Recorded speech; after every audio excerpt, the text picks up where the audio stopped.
이 아침 하나님께서 주시는 말씀은 데살로니가 후서 3장 1절에서 18절 말씀입니다. 하나님의 말씀을 한 절씩 교독하겠습니다.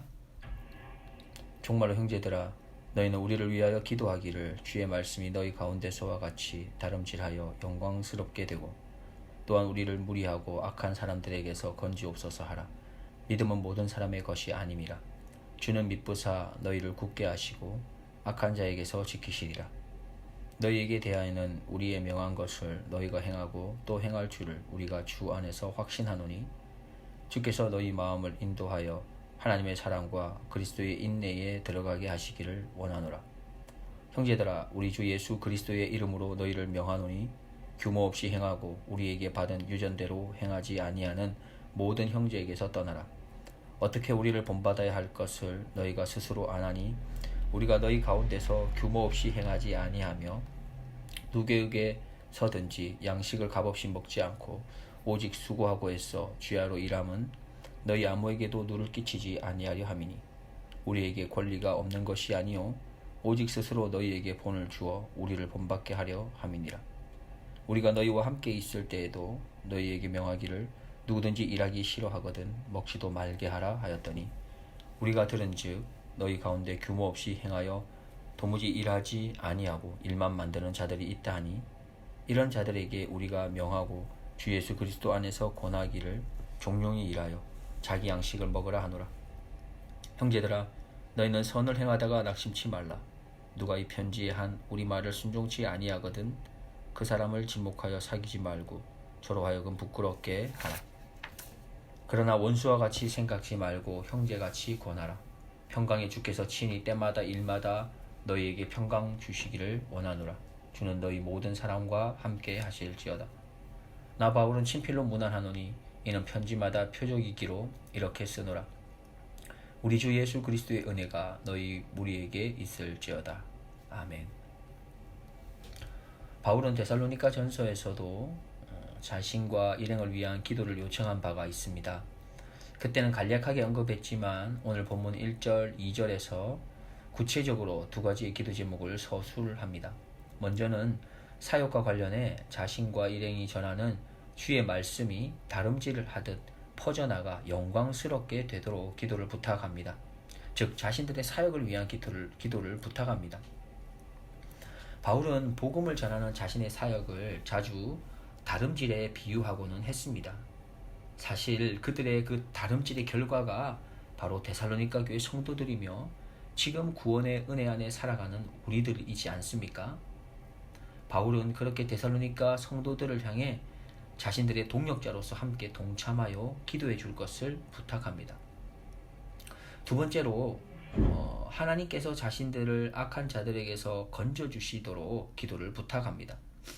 바울은 데살로니가 전서에서 자신들이 위탁받은 복음을 전하는 과정에 늘 치열한 전투였던 것을 사실 언급했습니다.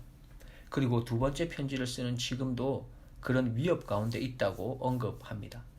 바울과 그의 일행들이 복음을 전할 때 모두가 환영하는 것은 아니었습니다. 거절할 때도 있고 물리적인 저항이 있었던 것도 다반사였습니다. 따라서 복음의 최전선을 달리는 사역자들을 위한 공동체의 기도는 무엇과도 비교할 수 없는 큰 힘이 됩니다.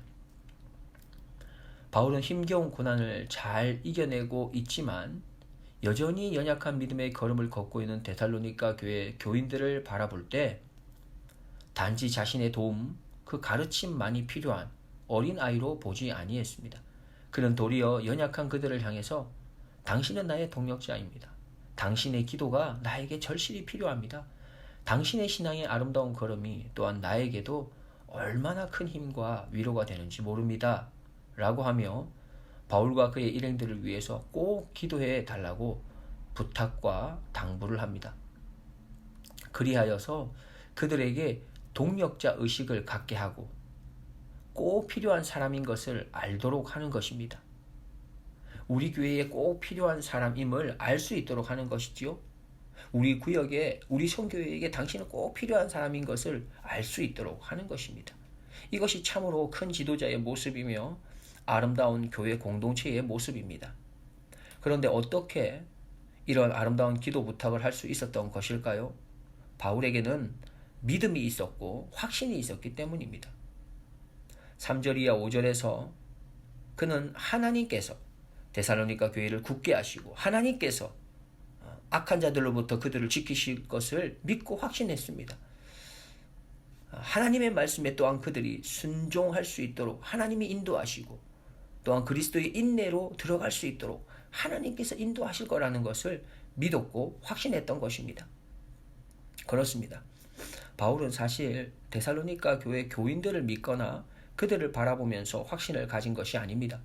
바울은 하나님을 바라보는 가운데 하나님께서 데살로니가 교회를 인도하실 것을, 하나님께 데살로니가 교회를 두고 기도하는 가운데 그런 하나님의 신실하심에 대한 믿음과 확신을 가졌고, 결국 하나님에 대한 믿음과 확신이 하나님을 믿는 믿음의 형제들인 데살로니가 교회 형제들을 믿는 믿음으로 나아갈 수 있게 한 것입니다.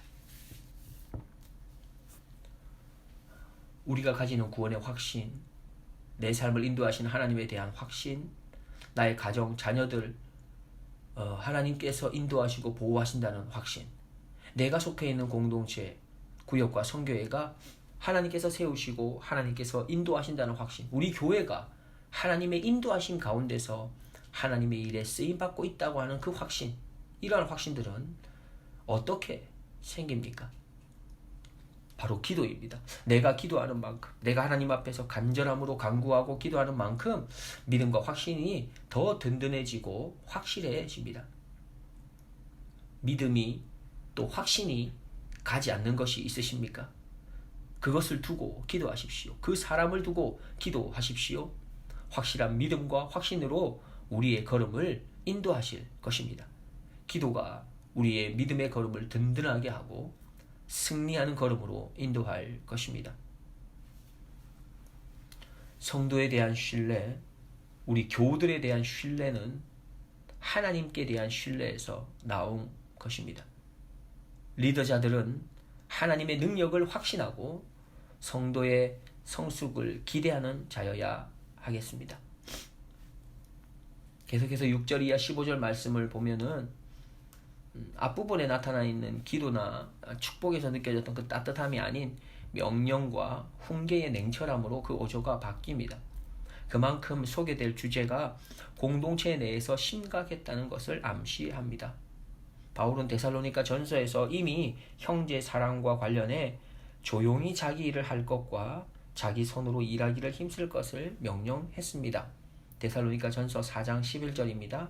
또 너희에게 명한 것 같이 종용하여 자기 일을 하고 너희 손으로 일하기를 힘쓰라. 그런데 오늘 본문 6절을 보면 그때보다 문제가 더 심각해진 것 같습니다. 그리스도인으로서 따라야 할 삶의 규범에서 이탈한 사람들이 공동체에 있었습니다. 그들은 삶 자체가 무질서했습니다. 무질서는 앞서 언급된 주님의 미쁘심과는 반대되는 성품입니다. 더욱이 과거 바울 일행이 가르치며 보여주었던 질서 있는 삶, 그들의 유전에서도 떠나 있었습니다. 이렇게 규모 없고 바울이 가르쳤던 유전에서 떠난 사람들 중에 주의 날이 이미 왔다고 말하는 사람들이 있습니다.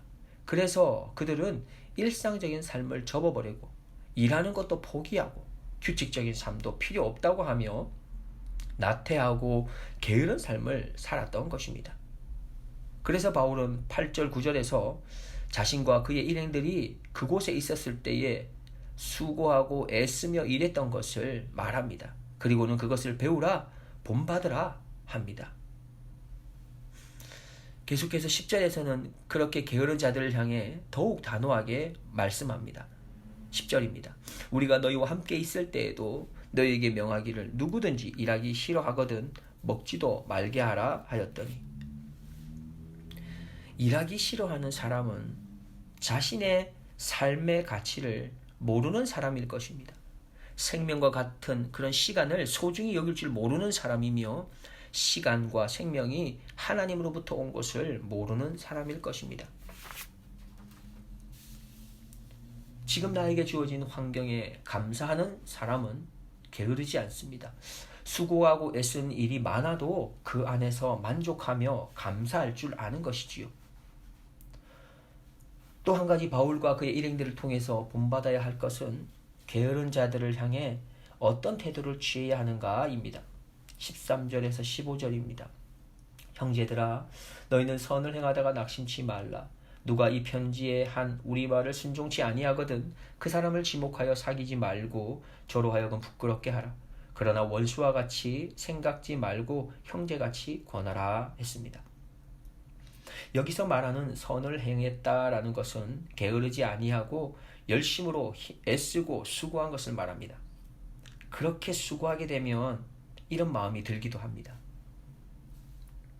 나는 교회에서, 구역에서, 선교회에서 열심히 수고하는데 누구는 섬기고 봉사하는 자리에는 코빼기도 안 보이고 놀러가고 식사하는 그런 자리에만 나타나고 또 말은 얼마나 청산유수로 잘하는지 말만 들으면 자기 혼자 힘든 일은 다 한 것 같이 말한단 말이야.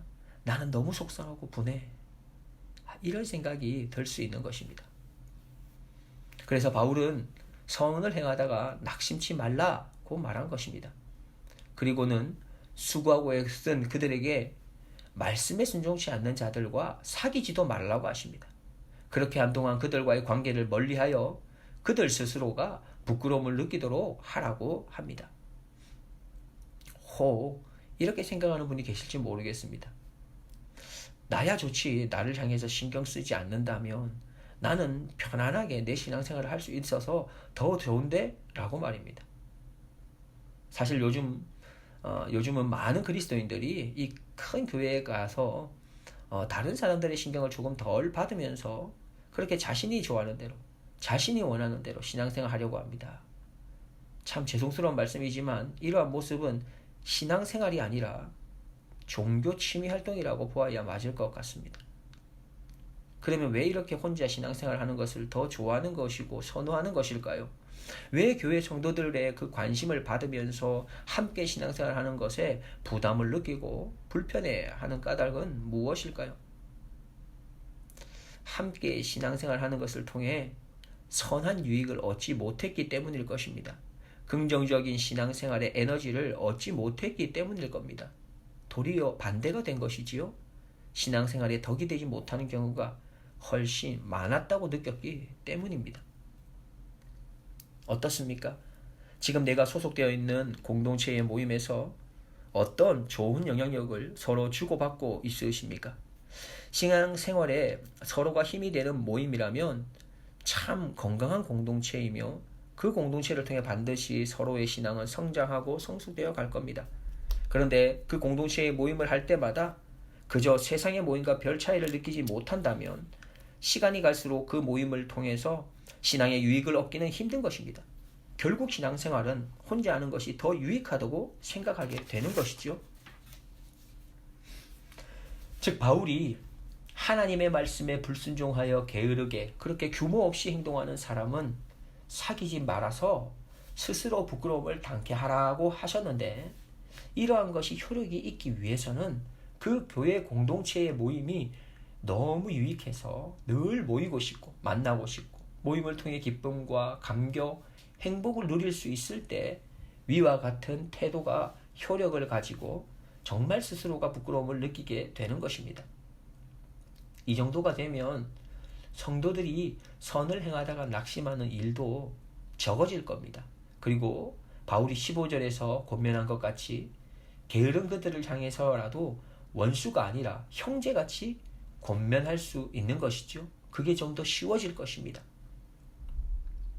내가 속해 있는 공동체가 초대교회의 모습을 회복하여 생활 속에서 만난 하나님을 이야기하고 말씀으로 살기 위해 애쓰지만 때로는 연약해서 쓰러진 그런 이야기도 하고 말씀대로 순종해서 믿음으로 승리하고 그런 기쁨을 맛보았던 그런 이야기도 하는 것입니다. 그리고 생활 속에 부딪히는 여러 가지 문제들은 공동체에 속한 성도님들과 함께 기도 제목 나누면서 나의 문제들이 하나하나 하나님으로부터 응답 받은 것들로 점점 채워져가는 그러한 신앙생활의 맛을 느낄 수 있는 그런 공동체가 된다면 얼마나 좋겠습니까?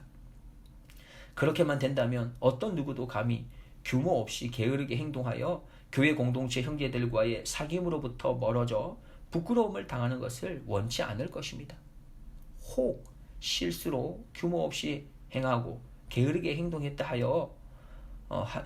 하여도 교회 공동체로부터의 사귐에서 떨어지는 경험을 통해 큰 어려움과 낭패, 부끄러움을 맛보고는 즉시로 바른 길로 돌이키는 자들이 많을 것입니다.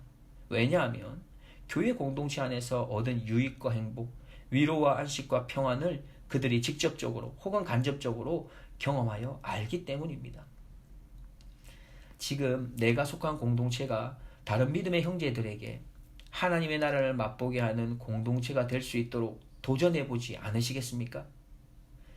게으르지 아니하고 수고하고 애쓰며 규모 있고 질서 있게 행하는 그런 하나님의 나라가 우리 공동체 안에 지금보다 더욱 풍성히 이루어지기를 주님의 이름으로 축복드립니다.